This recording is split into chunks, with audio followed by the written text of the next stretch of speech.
Graça e paz, amados, amém?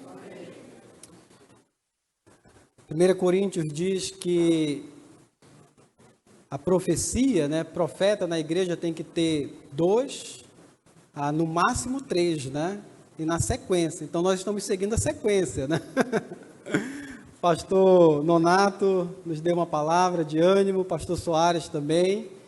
E agora é a minha vez de expor as Escrituras, trazer assim a palavra do Senhor.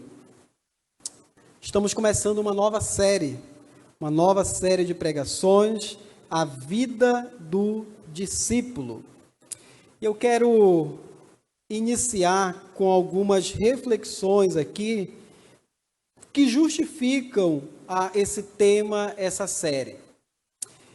Amados, virou algo comum alguns artistas se identificarem como evangélicos e pouca ou nenhuma mudança é percebida. Nos campos de futebol, nós acompanhamos alguns jogadores, mas um muito específico, que ficou famoso pela faixa 100% Jesus nas comemorações de títulos. Mas a vida desse homem é marcada por escândalos, imoralidades, traições, que até outros jogadores comentam, brincam com a situação, que o camarada coloca a faixa 100% Jesus, mas não demonstra nada de Jesus na sua vida. Cantores e cantoras do sertanejo universitário ou da sofrência, aparecem em programas de TV, em vídeos no YouTube, cantando músicas do meio gospel, cantando com artistas, cantores do mundo gospel, lindas canções, lindas músicas de louvor a Deus, mas também continuam cantando músicas que são uma ofensa a Deus, músicas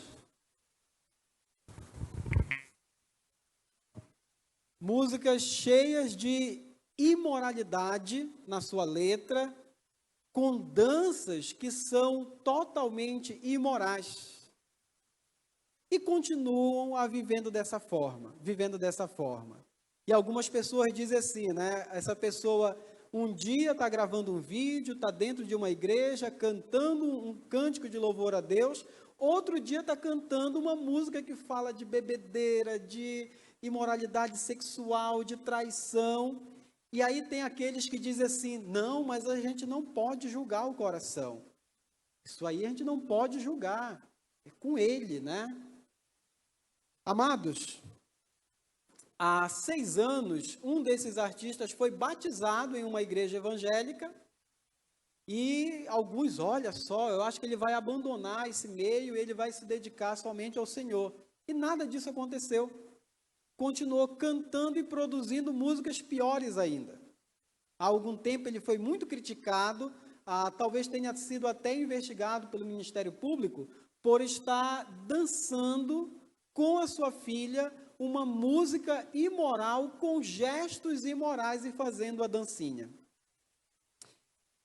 E a gente olha para tudo isso, irmãos, e a gente pergunta, como é que uma pessoa que se diz discípulo do Senhor Jesus, que se identifica como evangélico, continua vivendo uma vida em que não existe nenhuma mudança aparente. Nada acontece, nada muda, continua vivendo da mesma forma. Então, amados, o que significa de fato ser um discípulo, um seguidor, um aluno, um imitador de Jesus? Quais são as implicações de se identificar com Jesus Cristo? Para responder essas perguntas, nós vamos meditar durante esse mês em 5 temas nessa nova série de pregações, a vida do discípulo. Dividimos em 5 mensagens, 5 temas que nós vamos meditar. Nós entendemos, amados, pelas Escrituras, que Deus é poderoso para salvar e também é poderoso para transformar a vida.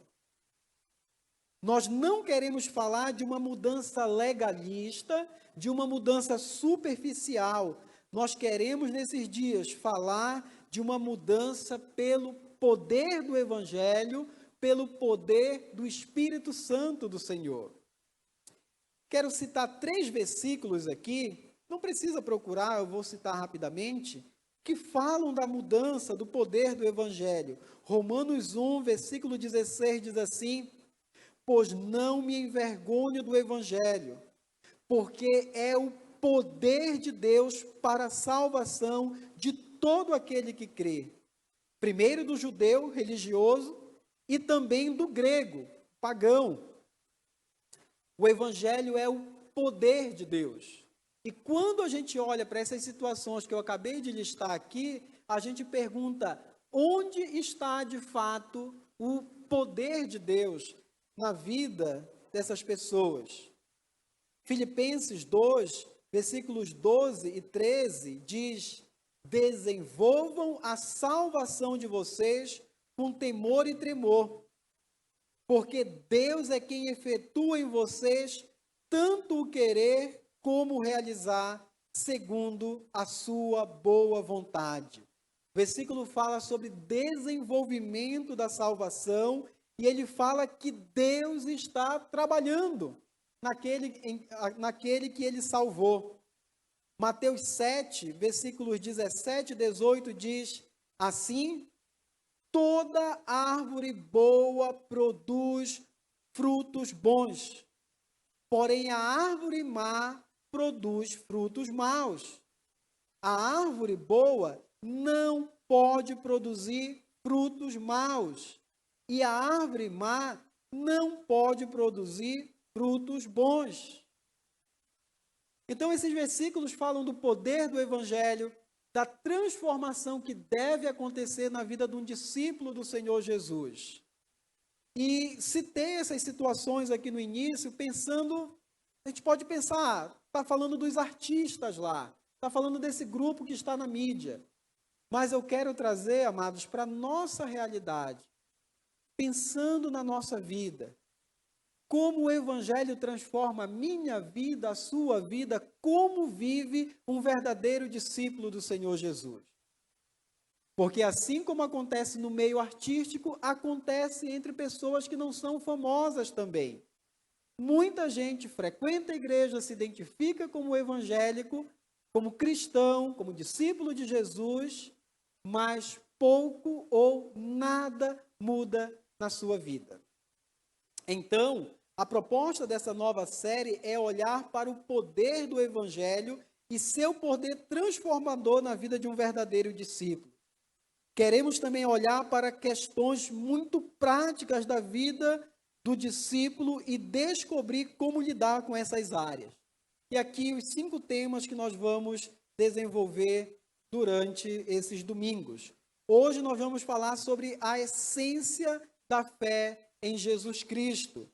Vamos refletir sobre o Evangelho, pois um discípulo precisa conhecer o verdadeiro Evangelho de Jesus Cristo.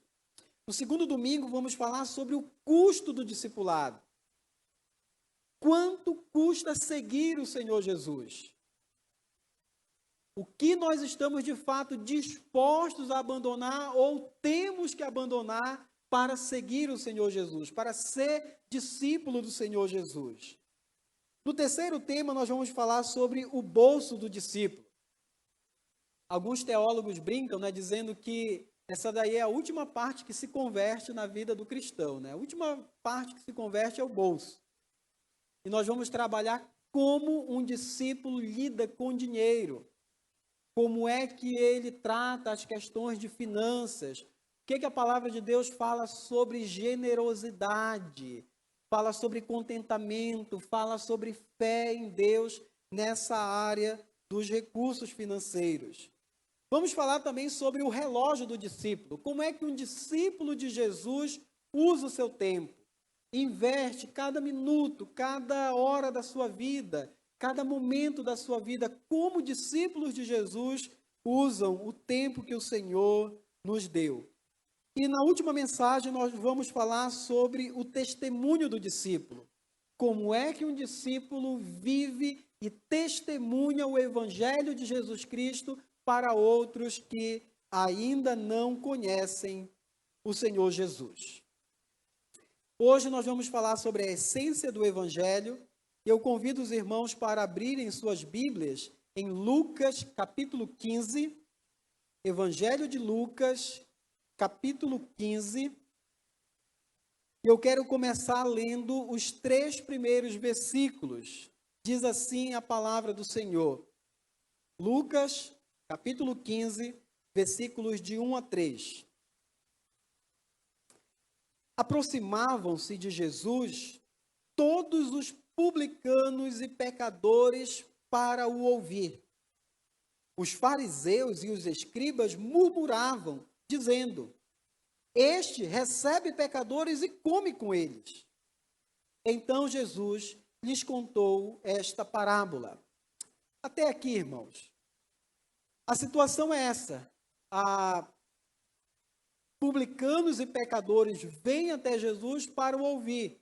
E fariseus e escribas estão reclamando e murmurando porque Jesus recebe pecadores e come com eles. 2 grupos são apresentados aqui. Primeiro, publicanos e pecadores. Publicanos são aqueles que trabalhavam para Roma, coletando os impostos. Eles eram considerados traidores da nação, muitos deles enriqueciam de forma ilícita, cobrando muito mais do que deviam, oprimindo o povo e eram considerados traidores da nação, pecadores, eram muito rejeitados pelo povo judeu. E pecadores aqui, amados, você pode pensar em todo tipo de gente que vivia uma vida imoral, que não estava nem aí para Deus, eram adúlteros, prostitutas, criminosos, viciados e por aí vai. Era esse grupo de pessoas que estavam se aproximando de Jesus e Jesus estava recebendo e comendo com eles. E esse ato de comer tem a ver com proximidade, com relacionamento. Amanhã o pastor Soares e a irmã França vão comer em casa. Convidei a Hannah, mas não vai poder também. E a gente come com quem a gente quer comunhão, a gente quer conversa, a gente quer relacionamento. Fazemos isso em muitos momentos. E Jesus estava recebendo essas pessoas. Aí o segundo grupo é o grupo de fariseus e escribas, eram os religiosos daquela época. Os fariseus eram estudiosos da lei e eram os mestres, os líderes da religião judaica. Os escribas eram copistas da lei e eram grandes conhecedores da lei de Moisés e eram também mestres da lei para a nação. Era o grupo religioso, era a nata religiosa de Israel, representada aqui. Os publicanos e pecadores aproximavam-se de Jesus para ouvir, e os escribas estavam murmurando, estavam dizendo: Este recebe pecadores e come com eles. Eles estavam revoltados ali, porque Jesus era um líder religioso, era um mestre, estava ensinando a palavra, mas esse grupo de gente estava chegando e Jesus estava recebendo e tendo comunhão com eles. E aqui, a pergunta que estava na mente deles ali era: por que esse pessoal frequenta a igreja de Jesus, mas não aparece na nossa igreja? É como se eles estivessem dizendo isso aqui. Mas a outra pergunta possível aqui é: por que Jesus recebe esse tipo de gente? Esse tipo de gente não é gente religiosa, não está nem aí para Deus. Ele é um líder religioso, ele fala sobre Deus, mas ele anda com esse tipo de gente. Mas a melhor pergunta para a nossa reflexão seria por que esse tipo de gente se aproxima de Jesus? Por que eles não vão para a igreja dos fariseus, mas vão para a igreja de Jesus? Qual é a diferença? E por que, outra pergunta possível aqui por que os religiosos se escandalizavam com Jesus? E procuravam o tempo todo questioná-lo, reprová-lo, o tempo todo estavam no encalço de Jesus ali. Então Jesus, diante disso, desse questionamento, ele conta 3 parábolas, mas nós vamos meditar mesmo hoje apenas na terceira. A primeira é sobre o pastor que procura a ovelha perdida até encontrá-la. A segunda é sobre a mulher que procura a dracma, a moeda perdida, até encontrá-la. E a terceira é conhecida como a parábola do filho pródigo. Timothy Keller, ele escreve um livro inteiro sobre esta parábola, e eu vou repetir muita coisa do que ele escreveu aqui. Então, para eu não ficar dizendo, se Timothy Keller falou e não ficar chata a pregação, eu já vou dizer que muita coisa que eu vou falar aqui, eu aprendi com essa reflexão dele, com a leitura dele. Aí quem lê o livro já vai dizer, foi o Timothy Keller que falou isso. Quem ainda não leu, lê, você vai aprender muito mais. Você vai dizer, o pastor falou isso aqui, era o Timothy Keller que está falando. Mas para não ficar enfadonha a pregação, eu vou falar muita coisa que eu aprendi e não vou ficar citando toda hora o Timothy Keller. Amados, ele escreveu esse livro e ele deu o título para esse livro sobre essa reflexão nessa parábola. Ele colocou o título do livro de O Deus Pródigo. A história é sobre um filho que saiu e gastou toda a herança que ele recebeu do pai. A palavra pródigo significa gastador. Mas ele fala o Deus pródigo porque a reflexão que ele vai trazer é de um Deus que gastou tudo para perdoar esse filho. Que gastou livremente do seu amor para resgatar esse filho que se perdeu. E nós vamos entender que ele faz isso, na verdade, com os 2 filhos. Amados, essa parábola, como eu disse, ela é conhecida como a parábola do filho pródigo. Mas Jesus, ele não deu esse título, ele simplesmente contou a parábola. Certo homem tinha 2 filhos. E nós vamos iniciar lá no versículo 11. E é interessante, amados, que a ênfase dessa história sempre recai sobre o filho mais novo, o que saiu de casa. Mas a grande questão é que a ênfase dessa história está no filho mais velho, o que ficou em casa. É interessante que até muitas canções, muitos cânticos, foram produzidos para falar sobre o filho que saiu de casa. Mas eu acho que nenhuma, pelo menos eu não conheço, fala sobre o filho que ficou em casa. Mas a parábola é sobre o que ficou em casa. É muito mais sobre ele. E vocês vão entender. Então, eu acho que até a música, se fosse fazer música sobre o filho que ficou em casa, não ia ficar muito boa. Vocês vão entender a questão. Então, amados, pouco se fala sobre o filho mais velho, mas é justamente sobre ele que Jesus quer falar, pois ele representa os fariseus e escribas que estavam murmurando por causa dos publicanos e pecadores que estavam se aproximando para ouvir Jesus. A murmuração era: este recebe pecadores e come com eles. Vamos ao texto? Lucas capítulo 15, e eu vou ler do versículo 11 até o versículo 32, até o final do texto. Diz assim a palavra do Senhor. Jesus continuou: certo homem tinha 2 filhos. O mais moço deles disse ao pai: Pai, quero que o Senhor me dê a parte dos meus bens que me cabe. E o pai repartiu os bens entre eles. Passado não muitos dias, o filho mais moço, juntando tudo que era seu, partiu para uma terra distante e lá desperdiçou todos os seus bens, vivendo de forma desenfreada. Depois de ter consumido tudo, sobreveio àquele país uma grande fome e ele começou a passar necessidade. Então foi pedir trabalho a um dos cidadãos daquela terra, e este o mandou para os seus campos a fim de cuidar de porcos. Ali desejava alimentar-se das alfarrobas que os porcos comiam, mas ninguém lhe dava nada. Então, caindo em si, disse: quantos trabalhadores de meu pai têm pão com fartura e eu aqui estou morrendo de fome? Vou me arrumar, voltar para o meu pai e lhe dizer: Pai, pequei contra Deus e diante do Senhor. Já não sou digno de ser chamado seu filho. Trate-me como um dos seus trabalhadores. E arrumando-se, foi para o seu pai. Vinha ele ainda longe, quando o pai o avistou e, compadecido dele, correndo, o abraçou e beijou. E o filho lhe disse: Pai, pequei contra Deus e diante do Senhor.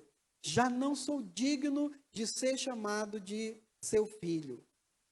O pai, porém, disse aos servos: Tragam depressa a melhor roupa e vistam nele. Ponham um anel no dedo e sandália nos pés. Tragam e matem o bezerro gordo. Vamos comer e festejar, porque este meu filho estava morto e reviveu, estava perdido e foi achado. E começaram a festejar. Ora, o filho mais velho estava no campo.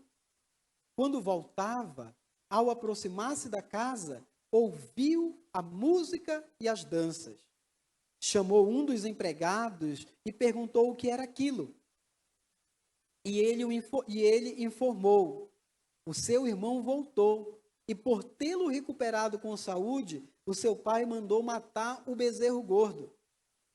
O filho mais velho se indignou e não queria entrar.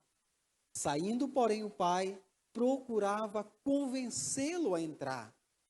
Mas ele respondeu ao seu pai: Faz tantos anos que sirvo o Senhor e nunca transgredi um mandamento seu. Mas o Senhor nunca me deu um cabrito sequer para fazer uma festa com os meus amigos. Mas quando veio esse seu filho, que sumiu com os bens do Senhor, gastando tudo com prostitutas, o Senhor mandou matar o bezerro gordo para ele. Então o pai respondeu: Meu filho, você está sempre comigo, tudo que eu tenho é seu. Mas era preciso festejar e alegrar-se, porque este seu irmão estava morto e reviveu, estava perdido e foi achado. Oremos, amados. Senhor, nós estamos diante da Tua palavra e clamamos pela ação do Teu Espírito Santo, trazendo iluminação à nossa mente, ao nosso coração, para a compreensão da Tua palavra, que nos leva, Senhor, a quebrantamento, a confissão de pecado, a arrependimento e a fé no nome do nosso Senhor Jesus Cristo. Amém. Amados, nós vamos começar olhando o texto e vamos olhar a conversão do filho mais novo. Versículos 11 e 12 falam de como esse filho saiu de casa e a sua atitude foi extremamente ofensiva. Ele quebrou todas as regras e saiu para viver uma vida imoral. Os filhos só têm direito à herança quando o pai morre. Mas o pai ainda estava vivo, ele foi lá e disse: eu quero a parte da minha herança.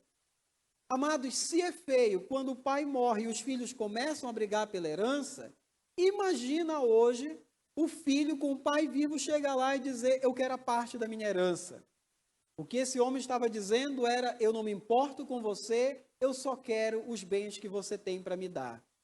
Para mim, você morreu. Ele foi cruel, ofensivo, atitude terrível. Ele pegou tudo que era dele, saiu e foi viver uma vida desregrada, uma vida desperdiçando todos os bens, numa vida totalmente imoral. Ele pegou os bens do pai e gastou tudo. Só que o que aconteceu? Depois que ele desperdiçou tudo, veio uma fome naquele lugar.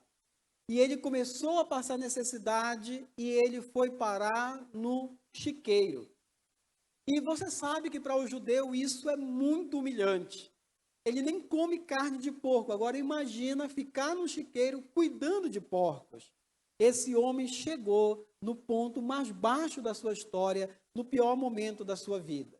Esse homem estava humilhado, necessitado, ele chegou ali no ponto final da sua vida, da sua história, perdendo toda a sua dignidade. Ele desejava alimentar-se das alfarrobas que os porcos comiam, mas ninguém lhe dava nada. O que nós aprendemos aqui é que ele chegou no ponto que toda pessoa precisa chegar para então recorrer a Deus, perceber a sua falência, a sua miséria espiritual e a sua impossibilidade pessoal. O texto diz no versículo 17, olhe na sua Bíblia, diz: então, caindo em si. Amados, essa expressão aqui, caindo em si, é muito importante. Ele chegou nesse ponto da sua vida que ele olhou: eu estou numa vida miserável, eu não tenho nada, aqui eu não tenho a quem recorrer, eu só posso agora recorrer à misericórdia do meu Pai. Pedir perdão e pedir que ele me trate pelo menos como um trabalhador. Eu não tenho mais nenhuma esperança, eu não tenho ninguém, eu só tenho meu Pai e é a ele que eu vou pedir ajuda. Ele caiu em si. Ele percebeu a sua miséria, a sua necessidade. Versículo 19, ele disse: já não sou digno. Note que é só agora que ele chega nesse ponto, mesmo tendo ofendido o pai, pedindo a parte dos bens do pai, enquanto ele tinha dinheiro e confiava no seu dinheiro, ele estava bem. Mas agora, na miséria, refletindo sobre tudo que ele fez, ele chega nesse ponto e ele diz: já não sou digno de ser chamado teu filho. E é nesse ponto que toda pessoa precisa chegar para então recorrer ao Salvador, para então clamar por salvação. Enquanto o homem não cai em si, enquanto o homem ainda se acha digno, ele não precisa de Salvador. Primeiro ele precisa cair em si, precisa perceber a sua impossibilidade para então clamar por um Salvador. Mateus capítulo 5, versículo 3, Jesus disse: bem-aventurados os pobres em espírito, porque deles é o reino dos céus. O homem precisa cair em si para poder clamar por ajuda. Ele precisa reconhecer que não tem nada de valor para sustentar a sua vida. Ele precisa reconhecer que não é digno. A nossa tendência é dizer: eu também sou filho de Deus. Eu errei, mas não sou tão ruim assim. Tem muita gente pior do que eu. Para recorrer a Deus e clamar pela sua misericórdia, o homem precisa reconhecer que não tem nada nas suas mãos para barganhar com Deus. Ele precisa reconhecer a sua miséria espiritual, a sua falência. Só assim ele vai clamar por um Salvador. Ele precisa falar como os antigos teólogos: nada nas minhas mãos eu trago, somente a cruz me agarro. Enquanto o homem ele olha para a sua bondade, enquanto o homem ele olha para a sua dignidade, ele não vai clamar por um Salvador. Antes da salvação, é preciso chegar nesse ponto. E a pergunta que surge nessa noite é: em algum momento da sua vida, você chegou nesse ponto? Você já caiu em si? Houve um dia em que você reconheceu a sua falência espiritual, reconheceu que sem Deus você não se sustenta. Sem Ele, você está morto e perdido. Pastor Marquito Lopes, falando aqui na conferência, ele lembrou de algo que tem na nossa cultura brasileira, que é o jeitinho brasileiro. Isso é tão ruim para nós porque a gente pensa que a gente pode dar jeitinho brasileiro até com Deus. Que a gente diz assim: não, eu estou vivendo aqui, né? Eu sei que eu não sou dos melhores, mas também não sou dos piores. No final, Deus vai dar um jeitinho. Eu não sou tão mal assim. Não, amados, a gente precisa chegar no ponto de reconhecer: eu sou mau, eu sou pecador, eu não tenho nada de bom para oferecer para Deus. As minhas melhores obras são como trapo de imundícia, não tem valor nenhum, eu preciso de um Salvador. Foi nesse ponto que esse homem chegou. Eu só tenho meu Pai, somente Ele eu vou recorrer à sua misericórdia, ao seu perdão, vou pedir para voltar para casa e ser tratado pelo menos como um trabalhador. Você está aqui nessa noite e ainda está apoiado em alguma justiça própria.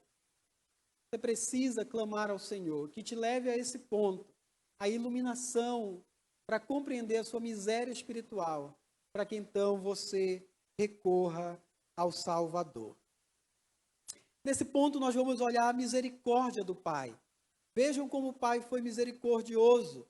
Versículo 20 diz: vinha ele ainda longe, quando seu pai o avistou, e, compadecido dele, correndo, o abraçou e beijou. Amados, veja que ele não ficou esperando, né? Gente, ele foi ofensivo, foi terrível o que ele fez. Talvez se fosse eu, você, vendo de longe o filho vindo, né? Você ia dizer, agora eu quero ouvir boas explicações. Se não se humilhar, se não pedir perdão direitinho, quero nem papo. E agora ele vai ver o que é bom para tosse. Amados, olha a iniciativa da misericórdia do Pai. Isso nos lembra a iniciativa da misericórdia de Deus na nossa direção. E veja o que acontece. O pai, correndo, o abraçou e beijou. Timothy Keller, ele faz uma excelente observação, ele diz que ele não beijou depois que o filho pediu perdão. Ele beijou para ajudar o filho a se arrepender e fazer a sua confissão. Isso me lembra Romanos 5:8, onde diz: mas Deus prova o seu próprio amor para conosco, pelo fato de ter Cristo morrido por nós, quando ainda éramos pecadores.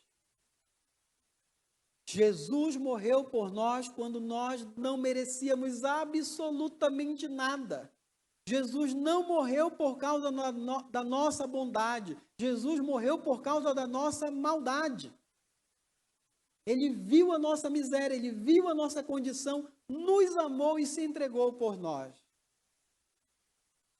Foi ato inicial do amor de Deus. O pai, porém, disse aos servos, depois de ouvir a confissão do filho, nem deu tempo do filho falar tudo que ele ia falar, e ele disse, o pai, porém, disse aos servos, versículo 22, tragam depressa a melhor roupa e vistam nele, ponham um anel no dedo e sandália nos pés.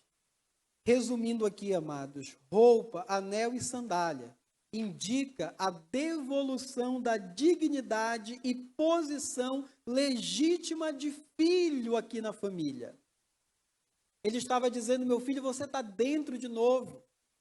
Tome essa roupa, tome esse anel. Talvez esse anel tivesse um selo da família, dizendo que ele tem autoridade de filho, agora ele é filho legítimo. Não vai ser tratado como um trabalhador, vai ser tratado como filho novamente. E ele diz também, tragam e matem o bezerro gordo. Não era um bezerro gordo, era o bezerro gordo. Talvez fosse aquele bezerro preparado para um momento especial, para aquele dia de aniversário, para aquele dia de festa mesmo, dia de comemoração. Tragam o melhor. Vejam como o pai amoroso perdoa o filho e faz uma festa para comemorar. E a aplicação que eu trago nesse ponto aqui, meus irmãos, não importa quão longe você esteja, volte-se hoje para Deus. Ele está te esperando e pronto para oferecer perdão dos seus pecados. Talvez tenha alguém aqui nessa noite que está muito longe de Deus e que pode pensar assim, não tem jeito para mim, eu já fiz tanta coisa errada que me distanciei tanto que não tem mais solução para mim. Olhe para a misericórdia do Pai, olhe para o amor do Pai e recorra a Ele. Vá até Ele e encontre nele misericórdia, graça e perdão. Nesse ponto nós chegamos agora e vamos observar a dureza do filho mais velho. filho mais velho, retornando do campo, percebeu a festa e recebeu a notícia do retorno do seu irmão. E veja a reação dele. O filho mais velho indignou-se e não queria entrar. Saindo, porém, o pai procurava convencê-lo a entrar. Agora você precisa lembrar que Jesus está contando essa história, não é para aquecer o coração daquelas pessoas. Ele está pintando o retrato feio dos fariseus e escribas ali. O filho mais novo é uma figura dos publicanos e pecadores, aqueles que estavam se aproximando de Jesus. Mas agora, na figura do filho mais velho, ele retrata os religiosos que estão apoiados na justiça própria e furiosos com os pecadores que estão indo para a igreja de Jesus. Amados, algumas observações sobre o filho mais velho. Irmãos mais velhos, religiosos, vivem irados. Eles são muito críticos e não têm um pingo de paciência com o pecado dos outros. Irmãos mais velhos vivem apoiados na justiça própria, no seu merecimento. Ele fala coisas do tipo: faz tantos anos que eu te sirvo. Ele diz como se ele dissesse: eu tenho trabalhado feito um escravo, mas o Senhor não me dá um cabrito. Amados, aplicando para nós aqui, é aquela pessoa que diz: eu nasci na igreja e sempre me comportei bem. Eu fui o melhor aluno da IBD. Eu não fui para o carnaval, eu fui para o acampamento. Eu não escuto música do mundo, eu só assisto filme gospel. Eu casei virgem. Eu fiz o meu melhor, eu me comportei. O Senhor me deve uma vida melhor. Amados, essa tendência do coração de irmão mais velho aqui, ela faz esse tipo de declarações e ela cobra de Deus uma vida melhor. Quando alguma coisa dá errado na sua vida, ela diz: Deus, eu estou fazendo o meu melhor, eu estou trabalhando igual um escravo para o Senhor me deve uma vida melhor. Se meu casamento dá errado, Deus, eu fiz o meu melhor porque meu casamento deu errado. O Senhor me deve um bom casamento. E por aí vai. Qualquer coisa de errado que acontece na vida da pessoa, a pessoa começa a cobrar de Deus. Eu fiz o meu melhor, o Senhor me deve uma vida boa. Irmãos mais velhos tentam colocar Deus em dívida com eles o tempo todo. Irmãos mais velhos são péssimos evangelistas. O que diz o texto? Mas quando, o versículo 30, ele diz assim: mas quando veio esse seu filho, que sumiu com os bens do Senhor, gastando tudo com prostitutas, o Senhor mandou matar o bezerro gordo para ele. Irmãos mais velhos são péssimos evangelistas, porque eles dizem: eu nunca faria isso. Pecar desse jeito, esse aí nunca vai se converter, não adianta. Esse irmão mais velho, apoiado na sua justiça própria, ele olha para as pessoas e ele diz: esse aí não tem jeito, esse nunca vai se converter, e ele não é um bom evangelista. Se você não considera que a sua conversão foi um milagre, duvide da sua conversão. Talvez você ainda esteja apoiado na sua justiça própria. Uma vez o pastor Bruce, conversando com um missionário, que a semelhança do nosso irmão Nonato, trabalhava muito na rua, com moradores de rua, com viciados, com prostitutas. Esse missionário, ele trabalhava com roqueiros e muita gente que vivia esse tipo de vida, até alguns que eram vampiros, né? Pelo menos eles se caracterizavam de vampiros, viviam daquele jeito. E esse missionário trabalhava entre eles. E alguém chegou e disse assim: deve ser muito difícil, né, trabalhar com esse povo, como é que eles se convertem? E aquele missionário disse: vidas podres são um excelente adubo para a semente do evangelho. quando a semente do evangelho cai ali, rapidamente ele encontra a graça. O irmão mais novo, ele não teve dificuldade de reconhecer que ele errou, né? Ele olhou para a vida dele, ele viu como ele estava vivendo e disse: eu pequei contra Deus e contra o Senhor.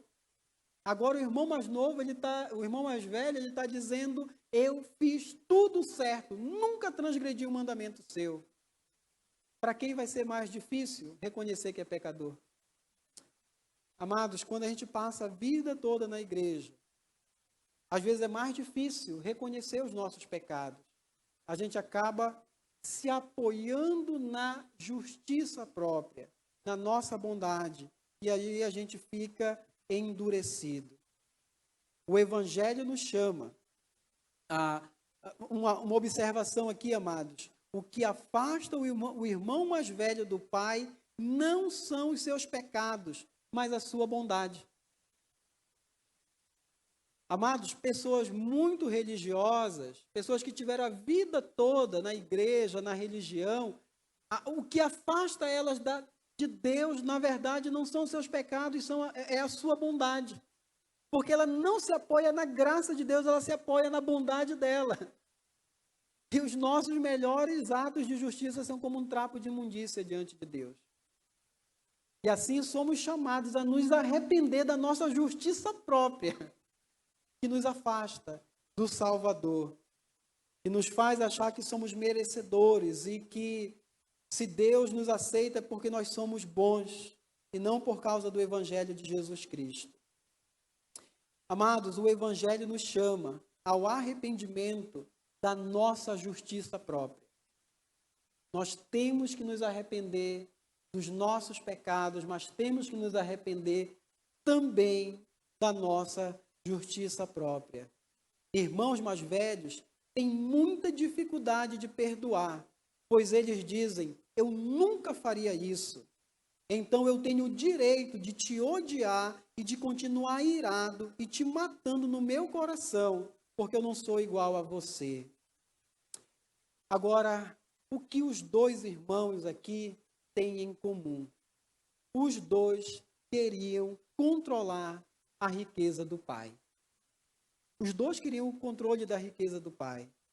O mais novo foi lá e pediu a herança. Ele foi cruel e descarado. Saiu e gastou tudo numa vida moralmente errada. O mais velho tentou dominar a riqueza do pai, ficando e se comportando direitinho.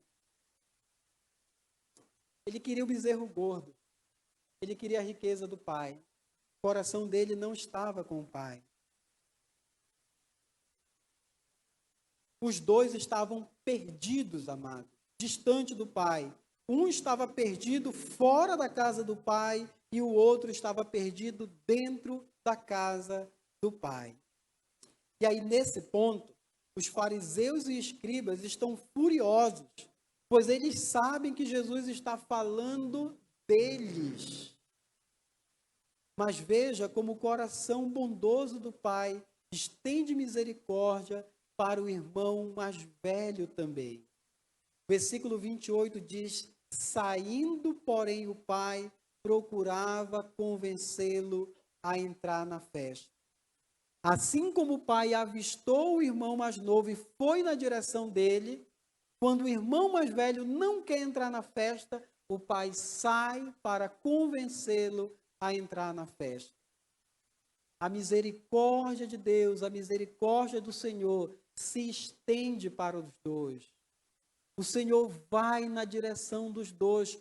Olha o que Jesus está fazendo aqui. Diante dele estão os seus piores inimigos. Estão os seus críticos. Estão aqueles que vão tramar a morte dele. E Jesus está dizendo: para de murmurar e vem para a festa. Vem para dentro da casa. Esses aqui estão recebendo misericórdia, salvação, graça. Vem vocês também, vem para a festa, vem comemorar conosco, vem se fazer parte de tudo isso. A salvação sempre é uma iniciativa do amor de Deus. Jesus está mostrando o retrato dos fariseus e, ao mesmo tempo, tentando convencê-los a entrar na festa. Ele está sendo ousado, mas muito amoroso com os seus piores inimigos, com aqueles que vão planejar a sua morte. Jesus oferece salvação para os fariseus também, amado. Para os fariseus.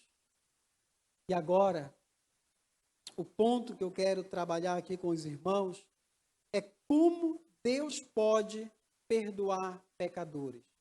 Segundo essa parábola, como Deus pode perdoar pecadores? Alguns, principalmente os teólogos liberais, vão olhar para esse texto e vão dizer: Deus não cobra nada. A salvação é pela graça, não importa o que você faça, Deus simplesmente te recebe, te perdoa e está tudo certo. Amados, a salvação é de graça para nós, mas para Deus custou muito caro. Para Deus custou muito caro. Na primeira parábola, o pastor foi buscar a ovelha que se perdeu. Lembra disso? Na primeira parábola, alguém vai buscar a ovelha que se perdeu. Na segunda parábola, a mulher vai acender a lamparina e procurar a dracma, a moeda que ela perdeu. Mas nessa terceira parábola, ninguém vai atrás do irmão mais novo que se perdeu, que foi embora de casa. E a pergunta é: quem deveria ir buscá-lo? Amados, esse irmão mais velho, ele deveria ir buscá-lo. Ele deveria dizer para o pai dele: pai, o meu irmão saiu de casa, lhe afrontou, fez besteira, mas eu vou atrás dele, eu vou buscá-lo. Só que tem uma questão aqui, amado. Para esse filho voltar para casa e ser filho novamente, a herança precisa ser dividida novamente. A herança já foi dividida. A parte dele ele levou e gastou. Agora tudo que ficou era de quem? Era do irmão mais velho. O irmão mais velho diz assim: não, ele gastou, o problema é dele. Ele não vai voltar para casa às minhas custas, de jeito nenhum. Só que essa parábola, irmão, essa figura desse irmão mais velho aqui, uma figura feia, ela nos lembra de um outro irmão mais velho. Ela nos lembra que nós temos um irmão mais velho. Ele desceu do céu para nos resgatar. E ele veio dividir a sua herança, compartilhar a sua herança conosco. Lá na cruz, o Senhor Jesus morreu nu para que nós pudéssemos ser vestidos com a sua justiça, com a sua dignidade. Na cruz, Jesus abriu mão do seu título de filho para que nós fôssemos feitos filhos. Você lembra que Jesus sempre chamou Deus de Pai, meu Pai. Mas agora, uma única vez, ele chama Deus de Deus. Na cruz, ele diz: Deus meu, por que me desamparar? Na cruz, ele estava entregando a sua posição de filho para nos fazer filhos às suas custas. Na cruz, ele bebeu o cálice da ira de Deus para que nós pudéssemos tomar o cálice da alegria. Amados, nós precisamos desse irmão mais velho, melhor, superior, para nos salvar. Se você está aqui nessa noite, e não importa quantos anos você tenha de igreja, e você percebe que até aqui vocês têm se apoiado na sua justiça própria, abandone a sua justiça própria e abrace o Salvador nessa noite. Essa história ela termina em festa. As 3 histórias terminam em festa. O pastor recupera a ovelha e faz uma festa. A mulher acha sua moeda e faz uma festa. O filho retorna para a casa do pai e o pai faz uma festa. E essa festa nos lembra uma outra festa. Apocalipse capítulo 19 fala das bodas do Cordeiro. É o casamento entre a igreja e Cristo. É a maior festa que nós podemos esperar. E nessa festa estarão lá todos aqueles que se arrependeram do seu pecado, se arrependeram da sua justiça própria e abraçaram o Salvador. É a festa dos redimidos. É a festa dos salvos em Cristo Jesus. Alguns estarão lá dentro, aqueles que foram perdoados. Outros estarão fora dessa festa. E a pergunta é: onde você estará? Dentro da festa ou fora da festa? Amados, nós temos algumas festas que nós fazemos hoje. O culto público é o início da festa. Aponta para essa grande festa que nós teremos. Porque quando nós nos juntamos no culto público, o que é que nós estamos fazendo? Nós estamos celebrando a salvação em Cristo Jesus. Nós estamos comemorando a graça de Deus que nos alcançou. É uma festa que nós fazemos. Então, o crente em Cristo Jesus, ele tem a alegria de estar no culto, ele canta com alegria ao Senhor. No culto há momento e espaço para quebrantamento, mas muito mais para alegria, para celebração, para gozo, porque estamos celebrando a obra de resgate que o Senhor realizou. Uma outra festa que nós devemos participar continuamente é a ceia do Senhor. É a celebração da ceia do Senhor, onde nós partimos o pão, onde nós bebemos o vinho, lembrando a obra de Cristo. O verdadeiro discípulo do Senhor Jesus, ele tem prazer em participar nessa festa, porque ela lembra a grande festa que teremos na eternidade com o Senhor.